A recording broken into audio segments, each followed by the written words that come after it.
Ai, não acredito. Ai, tô atrasada de novo. Ai, sempre atrasada com essas aulas. Já vai, Argemiro. Deixa eu terminar de preparar a minha aula. Antônio, ai, nem vi o tempo passar. Ai, sabe, eu não perco nenhum episódio da nossa série.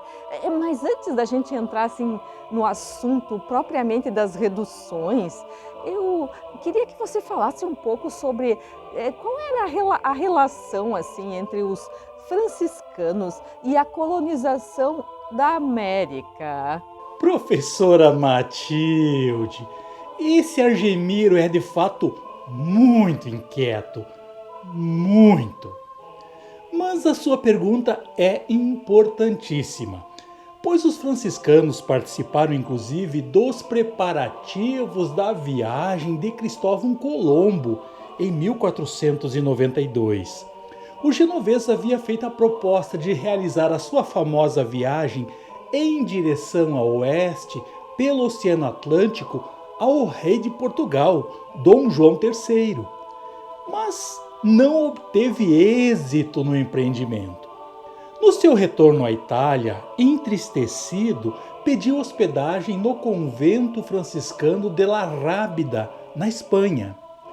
Expôs os seus planos e foi ouvido pelo astrônomo e cosmógrafo franciscano Antônio Machena, que intermediou uma entrevista sua com os reis católicos espanhóis, que acabaram aceitando que ele fizesse a viagem em busca do caminho das Índias, chegando, como sabemos, até a América.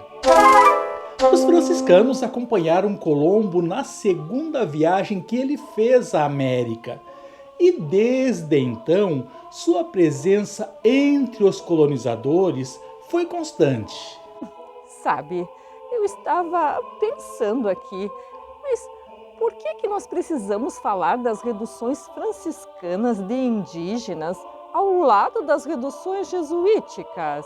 Professora Matilde, de maneira alguma queremos ofuscar a importância histórica dos jesuítas nos trabalhos realizados nas reduções de indígenas. Mas eu tenho de fazer justiça histórica, mostrando que os franciscanos se adiantaram em 30 anos a eles nesse trabalho.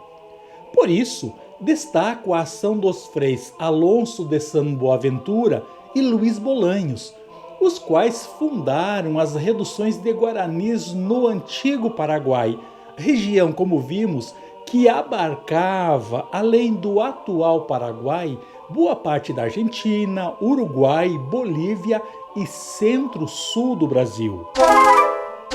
Antes deles, porém, os franciscanos Bernardo de Armenta e Alonso Lebron já tinham chegado à América, a ilha de Santa Catarina, atual Florianópolis, em 1538, e aí iniciaram a catequização dos Guarani através de missões itinerantes.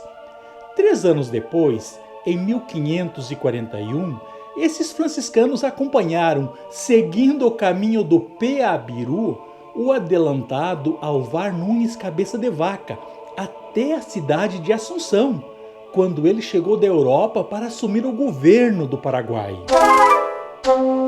Em 1544, ambos os missionários retornaram à ilha de Santa Catarina e continuaram o seu trabalho de catequese. Sei.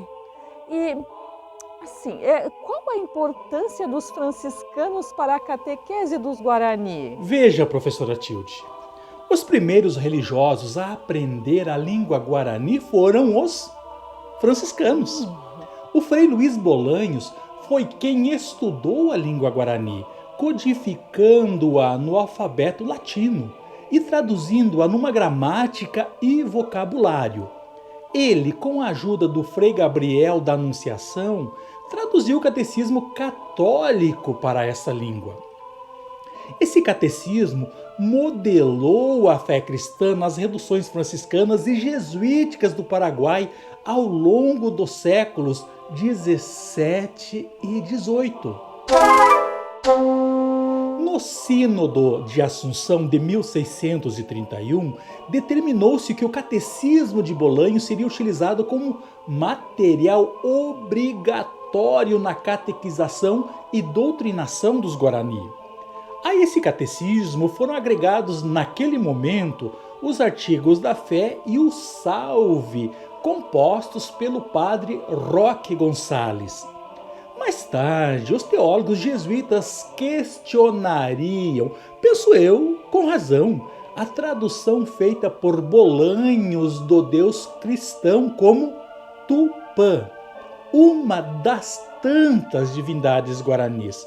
Mas a expressão já estava consolidada e permaneceu até hoje como a palavra Guarani que designa o Deus cristão.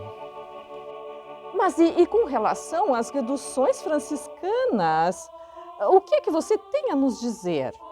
No início das reduções franciscanas, tiveram um papel destacado os freis Alonso de San Boaventura e Luiz Bolanhos, como já dito anteriormente, professora Matilde. Ambos chegaram à Assunção em 1575, tendo construído mais de 40 igrejas entre os indígenas.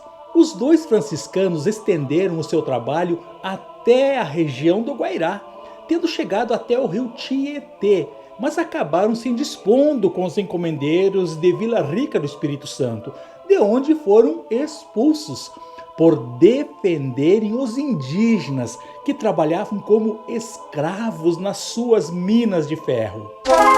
O número de reduções fundadas pelos franciscanos na província do Paraguai é impressionante. Entre 1580 e 1797, eles fundaram 33 povoados de indígenas, sendo a primeira Altos e a última San Juan Nepomuceno. Quando os jesuítas fundaram a primeira redução em 1610, eles já tinham fundado 17 delas. As mais conhecidas são Jaguarón e Jutã, se bem que muitas delas tenham tido vida breve. Após a expulsão da Companhia de Jesus da América Espanhola em 1767, os franciscanos fundaram ainda 10 reduções, tendo assumido ainda 6 reduções que haviam sido dos inacianos após a sua expulsão. Mas só um pouquinho.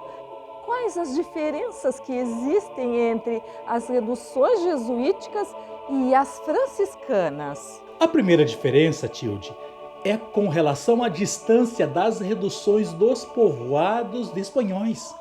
As reduções franciscanas estavam localizadas próximas deles, ao passo que as jesuíticas foram estabelecidas seguindo a política de hernandárias para fugir da ação dos encomendeiros, longe dos povoados de espanhóis. Inclusive, os espanhóis eram proibidos de entrar nos povoados jesuíticos. E aí temos a segunda grande diferença entre os dois modelos reducionais. O franciscano, assim como os povoados de indígenas não dirigidos por religiosos no Paraguai, estiveram desde o começo sujeitos à mita e ao serviço pessoal dos indígenas aos encomendeiros, fato que levou a uma rápida diminuição da população desses povoados, devido a seus habitantes serem levados forçadamente para trabalhar nas propriedades dos colonizadores.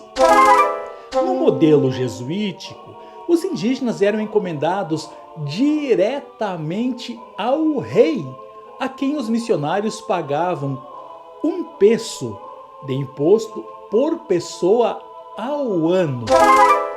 Outra diferença é que as reduções franciscanas eram proporcionalmente menores em número de habitantes que as jesuíticas. As primeiras, por exemplo, possuíam entre 500 e 1.000 pessoas. As jesuíticas chegavam a ter entre 4 e 6 mil indígenas. Por fim, as construções franciscanas foram mais sóbrias, as jesuíticas mais pomposas. Espero que tenhas gostado do assunto tratado nesse episódio, professora Matilde. Até o próximo Ago de EVT. Obrigado!